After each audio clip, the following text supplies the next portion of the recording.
Vale, continuamos con nuestra parte de la conferencia La evolución del hombre, en busca del eslabón perdido. Dice, en esta cadena de la creación, como eslabón intermedio entre un simio y un hombre, yo pondría nuestro pigmeo. Bueno, esto ya lo vimos que lo había dicho Edward Tyson, uno de los primeros evolucionistas, y ya él creía que entre lo que sería un hombre y un simio había un eslabón en esa cadena de los seres, esa cadena que habían propuesto los católicos, que originalmente no pretendía que hubiera eslabones, pero había gente que lo había visto de tal manera. Nos dice, las formas intermedias fueron anticipadas e imaginadas y el descubrimiento de Tyson produjo la bienvenida de una teoría establecida. Ya vimos que no habían pruebas, todo esto eran imaginaciones de personas de aquella época y bueno, ya venía a empezar una teoría, la teoría de la evolución.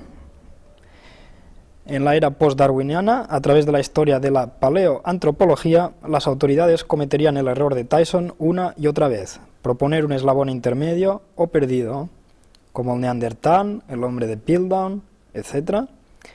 Cada uno de estos ha sido objeto de exageración de rasgos favorecidos por los observadores cuyas teorías exigían de tales rasgos. Pues desde entonces hasta ahora se ha cometido el mismo error en la historia de la evolución humana. Pensar que entre lo que sería una forma antigua de vida, un ancestro evolutivo, y nosotros, entre medio, habían diferentes tipos de seres. Y esto es lo que veremos en esta parte de la conferencia, de hoy. Dice, la expresión eslabón perdido se refiere originalmente a los fósiles transicionales, cuando dichos estados intermedios aparentemente faltaban en el registro fósil o se desconocían. Hoy en día no es una expresión de uso científico, aunque sí abunda en los medios de comunicación, que suelen denominar eslabón perdido a casi cualquier nuevo fósil transicional que se descubre. En relación al humano y sus ancestros, se llamó eslabón perdido al hipotético espécimen que uniría a los humanos actuales con sus antepasados simios. ¿Vale? Poco lo que es el eslabón perdido. Dice, todo comenzó cuando Charles Darwin lanzó en el tapete científico la teoría de la evolución de las especies en 1859, pero Darwin no habló de la evolución humana hasta mucho tiempo después, cuando publicó su libro La ascendencia del hombre en 1871. Pero los seguidores de Darwin sí comenzaron a aplicar la teoría al ser humano. ¿Vale? O sea que antes de Darwin ya se estaba hablando de teoría de la evolución humana y fueron pues sus compañeros que empezaron, sus seguidores, que empezaron a decir todo este tipo de cosas. Thomas Huxley publicó en 1863 su libro, en el cual decía que tras hacer un estudio de anatomía comparada, que el lugar del hombre estaba en estrecha relación con los grandes monos, particularmente los africanos. Y de Huxley fue la idea de que el Homo sapiens había evolucionado a partir de un antepasado simiesco. Pues ya tenemos una referencia importante y basada en anatomía comparada, algo que ya vimos antes y vimos que es una pseudociencia, o sea, es una ciencia no real, no científica, podríamos decir de alguna manera. Pues se basaron en esto para pensar que nosotros habíamos evolucionado de un antepasado simiesco. Dice, en esta imagen, Huxley publicó por primera vez su famosa imagen comparando el esqueleto de los simios al de los humanos. Ya empezamos con los juegos de comparación, que si una cosa se parece a otra, que si otra se parece a otra, y quizá pues vengan unos de otros si se parecen, ¿no? Es un poco peligroso comparar y buscar semejanzas entre dos cosas que no son lo mismo. Pero bueno, esto es lo que se iba haciendo. Desde aquellos años los medios de comunicación vienen anunciando el encuentro del eslabón perdido en cada descubrimiento de homínido fósil. Lo hicieron con el hombre de Neandertal en 1865, con los Australopithecus en 1925, con el procónsul, el Ramapithecus, el Homo erectus, y hasta hoy en día lo siguen haciendo. ¿Vale? Cuando vemos en los medios de comunicación que han descubierto tal cosa, el antepasado común, una nueva especie, todo el mundo pensando que es el gran descubrimiento, pero no es nada nuevo. Esto ya se viene haciendo desde hace un montón de años. O sea que no nos tiene que preocupar cuando leemos, por ejemplo, una noticia, aquí jueves 23 de diciembre de 2010, en que se anuncia pues la nueva especie humana.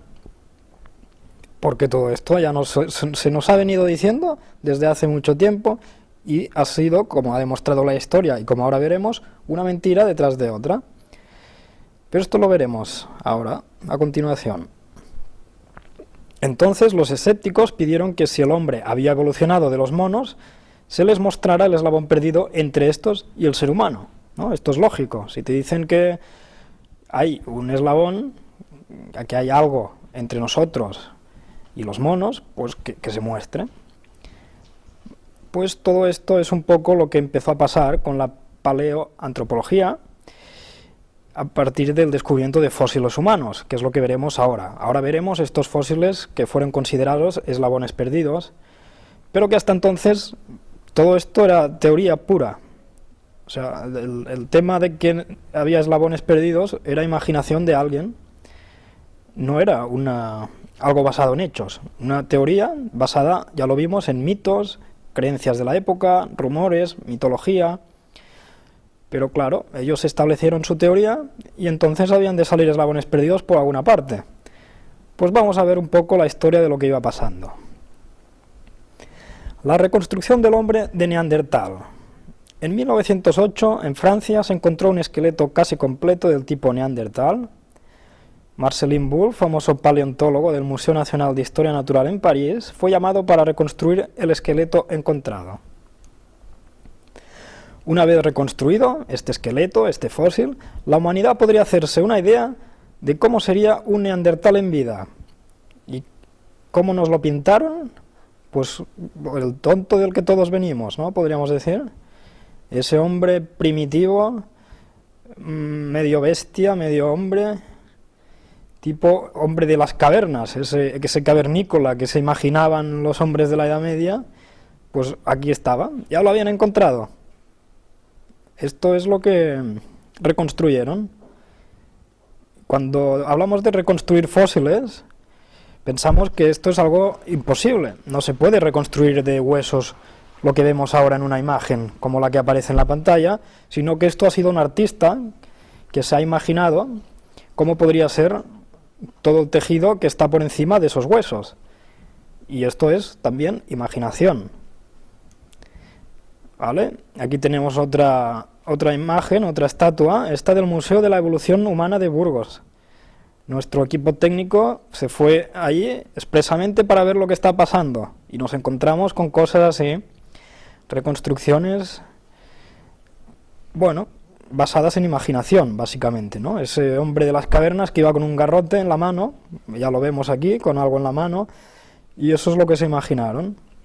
Actualmente se siguen imaginando más o menos lo mismo. Vamos a ver qué era qué pasó con este hombre de Neandertal de esos tiempos que se imaginaron. Dice, Bull creyó que ese hombre de Neandertal, debido a rasgos primitivos del cráneo y la artritis y raquitismos que en realidad sufría ese hombre, era un eslabón que se extinguió, un salvaje con rasgos simiescos. O sea, ¿qué es lo que encontraron allí? Simplemente un hombre de cierta edad con artritis y raquitismo, una enfermedad de los huesos en los que la persona puede ir un poco como jorobada, ¿no? Quizá lo vemos a veces personas mayores, este tipo de enfermedad, ¿no? Degenerativa, y esto es lo que le pasó realmente a ese fósil que encontraron, ¿no? Un hombre simplemente que era mayor y con esta enfermedad.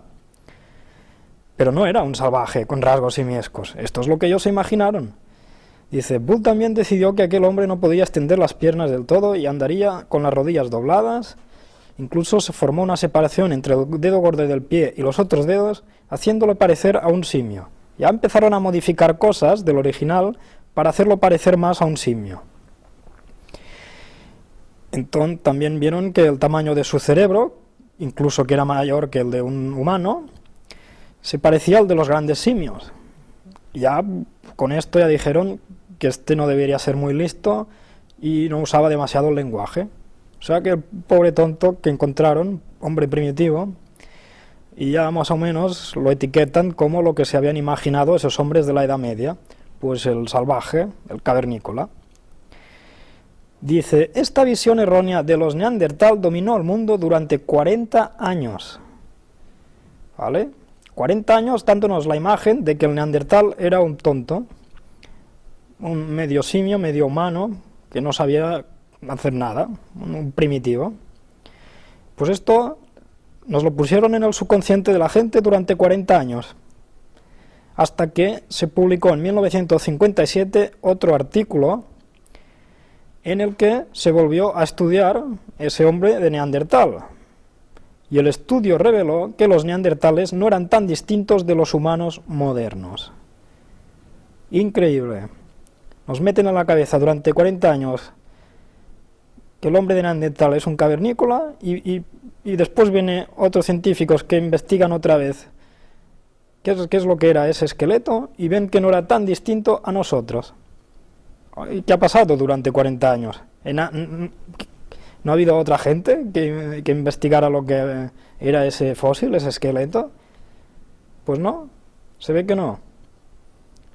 Y después hablaremos por qué no. Pero de momento ya nos quedamos con todas estas cosas que son engaños, básicamente. Dice, pero hasta entonces la idea de un salvaje hombre de las cuevas se usó por todo el mundo como una fuerte evidencia de la evolución humana. Pues esto es lo que ocurrió. Actualmente las diferencias superficiales, como el cráneo ancho y bajo, los huesos largos superciliares, no indican la moralidad, actitud o grado de cultura de una persona. Y esto es lo que hablamos anteriormente, esos anatomía comparada, craniometría, toda esa gente que miraba los tamaños, formas del cuerpo para indicar si era un hombre primitivo o no. Esto es lo que se iba haciendo, cosa que ahora ya se ha visto que no, que esto es impensable. ¿Vale? Pues aquí tenemos la imagen de este hombre. Claro, ¿qué pasaría si este hombre, por la razón que fuera, quedara fosilizado? ¿Qué nos pensaríamos que es? Bueno, no es un ser humano, pero el pobre está enfermo y se encuentra mal. Y mira cómo anda. Pues claro, si este hombre se queda fosilizado, ¿qué podemos pensar? ¿No? Que es una persona como nosotros, pero que está enferma. O algunos, como los primeros evolucionistas, se pensaron que este era un cavernícola, el salvaje. Un hombre salvaje con un garrote. ¿Alguien lo ve así? Yo no lo veo, ¿eh? Pasamos a otros fraudes. El hombre de Piltdown. Tenemos aquí varios...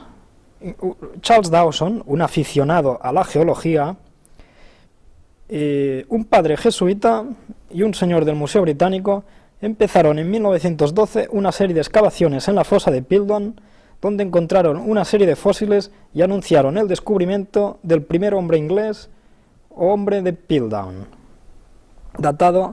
hombre simiesco, datado en 500.000 años, en el 500.000 antes de Cristo, perdón. El hallazgo incluía un cráneo que su forma parecía moderna y la mandíbula inferior que parecía primitiva, o como la de un simio. Algunos dudaron de que los dos fósiles pudieran estar relacionados. Bueno, tenemos aquí otro hallazgo, un tanto sospechoso, de lo que parecía un cráneo moderno y una mandíbula primitiva.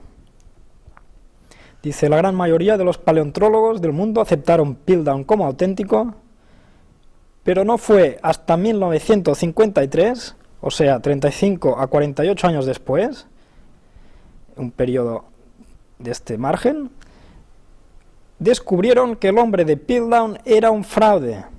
O sea, hasta 48 años después de que se descubrió este fósil, el hombre de Piltdown, no se dio a conocer que esto era un fraude. La mandíbula inferior era la de una orangután joven hembra y la articulación entre el cráneo y la mandíbula había sido rota para que encajara todo más o menos bien.